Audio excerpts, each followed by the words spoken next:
అది ఆగస్టు 8, 2016. ఆ రోజు ఉదయం హైదరాబాద్ కి 60 కిలోమీటర్ల దూరంలో షాద్ నగర్ లోని మిలీనియన్ టౌన్షిప్ దగ్గరలో ఒక ఫోర్డ్ ఎండోవర్ కార్ అనుమానాస్పదంగా తిరుగుతుంది అని పోలీసులకి ఇన్ఫర్మేషన్ వచ్చింది.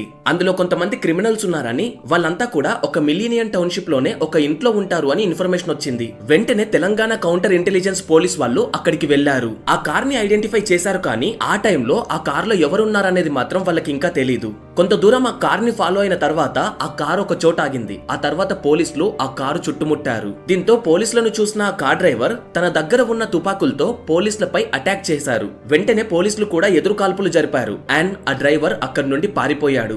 ఆ తర్వాత ఆ కారులో నుండి ఇంకొక వ్యక్తి బయటకొచ్చాడు అండ్ అతను కూడా తన దగ్గర ఉన్న తుపాకులతో పోలీసులపై అటాక్ చేశాడు. ఇక వెంటనే పోలీసులు మళ్ళీ కౌంటర్ అటాక్ చేయడంతో అతను అక్కడే పక్కన ఉన్న ఒక ఎలక్ట్రిక్ ట్రాన్స్ఫార్మర్ వెనకాల దాక్కున్నాడు. కాసేపటి తర్వాత పోలీసులు ఆ ట్రాన్స్ఫార్మర్ ని కూడా రౌండప్ చేశారు.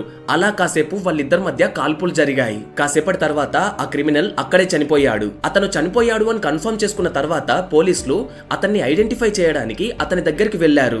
ఇంతకీ ఆ ఎన్కౌంటర్ లో చనిపోయిన ఆ వ్యక్తి ఎవరో తెలుసా? చనిపోయింది 2 తెలుగు రాష్ట్రాల మోస్ట్ వాంటెడ్ క్రిమినల్. ఎంతో మంది వ్యాపారవేత్తలను, పెద్ద పెద్ద పోలీస్ ఆఫీసర్స్ ను, ఈవెన్ సిట్టింగ్ ఎమ్మెల్యేస్ ని కూడా గడగడలాడించిన గ్యాంగ్స్టర్ నయూమ్ అలియాస్ నయూముద్దీన్. అసలు ఎవరి నయూమ్? ఎలా ఒక మోస్ట్ వాంటెడ్ క్రిమినల్ గా మారాడు? మొదట్లో ఒక నక్సలైట్ లా ఉన్న నయూమ్ ఆ తర్వాత గ్యాంగ్స్టర్ లాగా ఎలా మారాడు? గ్యాంగ్స్టర్ గా మారిన తర్వాత ఎన్ని అరాచకాలు చేశాడు? ఎవరెవరిని ఎలా చంపేశాడు? ఆ రోజుల్లో ఉన్న పెద్ద పెద్ద పోలీస్ అధికారులే అతను ఒక పెద్ద గ్యాంగ్స్టర్ అవ్వడానికి కారణం అని చాలా మంది అంటారు. అసలు అందులో ఎంత నిజం ఉంది? ఒకవేళ అదే గనక నిజమైతే పోలీస్ ఆఫీసర్సే అతన్ని ఎందుకని పెంచి పోషించారు? ఆ రోజుల్లో అతనికి చాలా మంది పొలిటీషియన్స్ తో కూడా సంబంధాలు ఉన్నాయి అని అంటారు. అది నిజమేనా? అండ్ ఈ రోజు ఈ వీడియోలో నయూమ్ నేర సామ్రాజ్యానికి సంబంధించిన చాలా విషయాలు ఈ వీడియోలో మీరు తెలుసుకోబోతున్నారు. ఈ వీడియో చాలా ఇంట్రెస్టింగ్ గా ఉంటుంది అండ్ తెలుగులో ఈ కంటెంట్ పైన వీడియోస్ కూడా ఎక్కువ రాలేదు. సో స్కిప్ చేయకుండా ఈ వీడియోని పూర్తిగా చూడండి. అతని పేరు మహమ్మద్ నయూముద్దీన్. అయితే అతని చైల్డ్హుడ్ కి సంబంధించి అతను ఎప్పుడు పుట్టాడు, అతని అసలు పేరేంటి, ఇలాంటి విషయాలపైన ఇప్పటికీ కూడా కొంత కన్ఫ్యూజన్ ఉంది. కొన్ని సోర్సెస్ ప్రకారం అతని పేరు మహమ్మద్ నయూముద్దీన్ అని, ఇంకొన్ని సోర్సెస్ ప్రకారం అతని పేరు కాజా నయూముద్దీన్ అని ఉంది. అండ్ పోలీస్ రిపోర్ట్స్ ప్రకారం అతను మొట్టమొదటిసారి 1991లో అరెస్ట్ అయ్యారు. అలా అరెస్ట్ అయినప్పుడు ఆయన ఏజ్ 19 సంవత్సరాలు అని ఉంది. దీని ప్రకారం చూసుకుంటే అతను 1972లో పుట్టి ఉండొచ్చు అని ఒక అంచనా వేశారు. ఇక నయూమ్ ఫ్యామిలీ బ్యాక్గ్రౌండ్ విషయానికి వస్తే అతను తెలంగాణలోని భువనగిరి అనే ప్రాంతంలో జన్మించాడు. అండ్ అతను పుట్టింది కూడా ఒక నిరుపేద కుటుంబంలోనే. అతని తండ్రి ఎలక్ట్రికల్ డిపార్ట్మెంట్ లో డ్రైవర్ గా పనిచేసేవారు. అండ్ నాకు దొరికిన ఇన్ఫర్మేషన్ ప్రకారం నయూమ్ కి ఒక అన్నయ్య, ఒక తమ్ముడు, ఒక అక్క కూడా ఉన్నారు. నయూమ్ అక్కడే ఉన్న ఒక గవర్నమెంట్ స్కూల్లో చదువుకున్నాడు. అండ్ చిన్నప్పటి నుండి కూడా అతను ఒక వైలెంట్ బిహేవియర్ తో ఉండేవాడు. స్కూల్లో తన తోటి పిల్లల్ని తిడుతూ కొడుతూ వాళ్ళని భయభ్రాంతులకు గురి చేసేవాడు. ఆ స్కూల్లో సమానంగా ఉన్న 2 ఐరన్ రాడ్స్ ని పట్టుకొని వేలాడుతూ అక్కడే ఎక్సర్సైజులు చేస్తూ కొన్ని స్టంట్స్ కూడా చేసేవాడు. తనకంటే మంచి పొజిషన్ లో ఎవరైనా ఉంటే అది చూసి నయూమ్ ఓర్చుకోలేకపోయేవాడు. ఒకసారి ఆ ఐరన్ రాడ్స్ మీద ఇంకొక పిల్లవాడు తనకంటే బాగా స్టంట్స్ చేయడం చూసి నయూమ్ ఆ ఐరన్ రాడ్స్ ని విరగ్గొట్టేశాడు అని అదే స్కూల్లో చదువుకున్న నయూమ్ యొక్క సీనియర్ ఒకసారి చెప్పారు. భువనగిరిలో అతను ఇల్లు ఉన్న దగ్గర ఒక దర్గా కూడా ఉండేది. దానికి దగ్గరలో ఉన్న బావిలో హాలిడేస్ వచ్చినప్పుడల్లా పిల్లలందరూ వెళ్లి ఈత కొట్టేవాళ్ళు. అయితే అందులో నయూమ్ ఈత కొట్టేటప్పుడు మిగతా పిల్లల్ని ఎవరిని కూడా ఆ బావిలోకి రానిచ్చేవాడు కాదు. అండ్ అప్పుడప్పుడు తన స్కూల్ టిఫిన్ బాక్స్ లో పాములను పట్టుకొని వచ్చి తన తోటి పిల్లల్ని భయభ్రాంతులకి గురి చేసేవాడు. దీన్ని బట్టి అతను చిన్నప్పటి నుండే ఎంత వైలెంట్ అనేది మనకు ఈజీగా అర్థమవుతుంది. తర్వాత నయూమ్ భువనగిరిలోని SLNS అనే ఒక కాలేజ్ లో డిగ్రీ చదువుకున్నాడు. ఈ టైంలోనే తన తండ్రి చనిపోయారు. అండ్ ఈ సంఘటన తన జీవితాన్నే మార్చేసింది. తన తండ్రి చనిపోవడంతో అతని జీవితంలో కష్టాలు పెరిగాయి. దీంతో అతను మెల్లిగా కమ్యూనిజం పార్టీ వైపు అట్రాక్ట్ అయ్యాడు. మొదట CPI-ML పార్టీలో చేరి ఆ తర్వాత people's war group students wing అయిన రాడికల్ స్టూడెంట్స్ యూనియన్ లో చీఫ్ ఆర్గనైజర్ గా పనిచేశాడు. ఇదే సమయంలో 1991లో రాడికల్స్ అందరితో కలిసి భువనగిరి పోలీస్ స్టేషన్ పై బాంబులతో అటాక్ చేశారు. అండ్ ఈ దాడుల్లోనే పోలీసులు నయూమ్ ని మొట్టమొదటిసారి అరెస్ట్ చేశారు. అండ్ ఆ తర్వాత కూడా రాడికల్స్ తో కలిసి నయూమ్ ఇంకా చాలా పనులు చేశారు. అందులో ఒక పెద్ద పనే అతని జీవితాన్ని మలుపు తిప్పింది. ఆ రోజుల్లో నక్సల్స్ ప్రభావం దేశం పైన ఎక్కువగా ఉండేది. ప్రభుత్వ అధికారుల మీద అండ్ అలాగే ఎమ్మెల్యేస్ మీద నక్సలైట్స్ ఎక్కువగా దాడులు చేసేవారు. అందుకోసమనే ప్రభుత్వం వాళ్ళని అణిచివేయాలి అని స్కెచెస్ స్కెచెస్ వేసింది. గ్రే హౌండ్స్ బలగాన్ని సిద్ధం చేశారు. ఎక్కడెక్కడైతే నక్సలైట్స్ కనిపిస్తారో వాళ్ళని ఏరి పడేయడమే వీళ్ళ పని. అందుకే వ్యాస్ గారు పీపుల్స్ వార్ గ్రూప్ కి టార్గెట్ అయ్యారు. అది జనవరి 27, 1993. ప్రతిరోజు లాగానే ఆ రోజు కూడా కేఎస్ వ్యాస్ గారు హైదరాబాద్ లోని లాల్ బహదూర్ స్టేడియంలో జాగింగ్ చేస్తున్నారు. ఇంతలో ఒక నలుగురు రాడికల్స్ స్టూడెంట్స్ లాగా రెడీ అయ్యి ఆ స్టేడియంలోకి ఎంటర్ అయ్యారు. అండ్ ఆ నలుగురులో నయం కూడా ఒక్కడు. వాస్తవానికి కొన్ని రోజుల ముందు నుండే ఆ నలుగురు కూడా ఆ స్టేడియంకి వచ్చి కేఎస్ వ్యాస్ గారితో పరిచయాలు పెంచుకున్నారు. దీంతో వ్యాస్ గారికి వాళ్ళపైన ఎటువంటి అనుమానం రాలేదు. దీన్నే ఒక మంచి అవకాశంగా తీసుకొని జనవరి 27, 1993 రోజు క్యాజువల్ గా ఆయనతో మాట్లాడుతున్నట్టు నటిస్తూ సడన్ గా వాళ్ళ తుపాకీలు తీసి ఆయన మీద అటాక్ చేశారు. అండ్ ఈ దాడిలో కేఎస్ వ్యాస్ గారు అక్కడికక్కడే మరణించారు. అండ్ ఇదంతా రాష్ట్రంలో ఒక పెద్ద న్యూస్ అయింది. సరిగ్గా ఇది జరిగిన 2 వారాల తర్వాత పోలీసులు నయూంని అరెస్ట్ చేసి హైదరాబాద్ లోని ముషీరాబాద్ జైల్లో అతన్ని ఉంచారు. అయితే దీన్ని కూడా నయూం చాలా బాగా యూస్ చేసుకున్నాడు. అప్పటికే అదే జైల్లో ఉన్న నక్సల్స్ లీడర్ శాకమూరి అప్పారావు దగ్గర దేశానికి వ్యతిరేకంగా ఎలా పోరాటాలు చేయాలి అనే విషయం మీద నయూం ట్రైనింగ్ తీసుకున్నాడు. అయితే ఒకరోజు పోలీసులు నయూంని పిలిచి, నువ్వు మాతో చేయి కలిపి నక్సలైట్స్ ఎక్కడున్నారో మాకు గనక ఇన్ఫర్మేషన్ ఇస్తే కేఎస్ వ్యాస్ గారిని చంపిన కేసు నుండి నీ పేరును తీసేస్తాము అండ్ అలాగే బ్రతకడానికి ఒక మంచి ఛాన్స్ కూడా ఇస్తాము, నువ్వేమంటావు అని అడిగారు. అప్పుడు నయూం చెప్పిన మాటల్ని విని పోలీసులు షాక్ అయ్యారు. ఇలాంటివేవి నాకు అవసరం లేదు, ఇలాంటి ప్రలోభాలకి నేను లొంగను, ఏదో ఒక రోజు నేను విడుదలైన తర్వాత పోలీసుల సంగతి చూస్తాను అని ఆ రోజు నయూం అన్నాడు అని ఒక పోలీస్ ఆఫీసర్ చెప్పారు. దీనికి సంబంధించిన స్క్రీన్ షాట్స్ అన్ని కూడా మీరు ఇక్కడ పైన చూడొచ్చు. అయితే ఇక్కడే ఒక ట్విస్ట్ ఉంది. ఈ డిస్కషన్స్ జరిగిన 4 years తర్వాత నయూమే పోలీసులతో చెయ్యి కలిపాడు. నక్సల్స్ కి వ్యతిరేకంగా మారాడు. అదేంటి, ఇందాక వ్యాస్ గారి కేసు నుండి నీ పేరు తీసేస్తామన్నా, నీకు బ్రతకడానికి ఇంకొక ఛాన్స్ ఇస్తామో అన్నా, బ్రతకడానికి కావాల్సిన డబ్బులు ఇస్తాము అన్నా, ఇవేవి నాకు వద్దు అన్న నయూం ఇంతలోనే పోలీసులతో చెయ్యి కలపాల్సిన అవసరం ఏమొచ్చింది? అది కూడా అతనికి ఇష్టమైన నక్సలైట్స్ కి వ్యతిరేకంగా. దీని వెనకాల ఒక పెద్ద స్టోరీయే ఉంది. మొదట్లో నయూంకి ఒక అక్క ఉంది అని చెప్పాను కదా, ఆమె విషయంలో జరిగిన ఒక దారుణమైన ఇన్సిడెంటే నయూం ఈ డెసిషన్ తీసుకునేలా చేసింది. నయూం జైల్లో ఉన్నప్పుడు అతని అక్క సలీమా రెగ్యులర్ గా అతన్ని చూడడానికి వచ్చేది. వాళ్ళ అక్క అంటే నయూంకి చాలా ఇష్టం. అయితే ఒకరోజు పీపుల్స్ వార్ గ్రూప్ లో నయూంతో కలిసి పనిచేసే ఈదన్నా అనే అతని భార్య అనారోగ్యంతో హాస్పిటల్లో అడ్మిట్ అయ్యింది. అయితే ఆమెకు హాస్పిటల్లో సేవలు చేయడానికి ఎవరూ లేకపోతే పీడబ్ల్యూజీ లీడర్స్ నయూంతో ఆమెకు సేవ చేయడానికి తన అక్కను పంపించమని అడిగారు. నయూం కూడా దానికి ఒప్పుకొని తన అక్కను హాస్పిటల్ కి వెళ్ళమని చెప్పాడు. ఆమె కూడా హాస్పిటల్ వెళ్ళడానికి ఒప్పుకొని ఈదన్న భార్య దగ్గరికి వెళ్ళింది. అయితే ఈ ఈదన్న ఒకరోజు నయూం వాళ్ళ అక్కతో మిస్బిహేవ్ చేశాడు. ఈ విషయం పీడబ్ల్యూజీ లీడర్స్ కి తెలిసింది. ఇది గనక నయూం కి తెలిస్తే అతను అస్సలు ఊరుకోడు అని ఆ లీడర్స్ అనుకున్నారు. అందువల్ల ఈ పీడబ్ల్యూజీ లీడర్స్ ఈ విషయాన్ని నయూంతో చెప్పొద్దు అని సలీమాను బ్రతిమిలాడారు. ఇక అప్పుడు సలీమా కూడా సరే అని అనింది. కాకపోతే కొన్ని రోజుల తర్వాత ఈ ఇన్సిడెంట్ నయూం యొక్క తమ్ముడైన అలీముద్దీన్ కి తెలిసింది. అతను వెంటనే ముషీరాబాద్ జైలుకి వచ్చి నయూంతో జరిగిన విషయం అంతా చెప్పాడు. ఇది వినగానే నయూం కి కోపం పీక్స్ లోకి వెళ్లిపోయింది. తన ప్రాణానికి ప్రాణమైన అక్క మీద చెయ్యి వేసిన ఈదన్న ఇక బ్రతకకూడదు అని నయూం తన తమ్ముడైన అలీముద్దీన్ కి చెప్పాడు. కట్ చేస్తే కొన్ని రోజుల తర్వాత ముషీరాబాద్ జైలుకి దగ్గరలో పద్మారావు నగర్ అనే ఏరియాలో ఒక ఖాళీ స్థలంలో ఈదన్న శవం తల లేకుండా దొరికింది.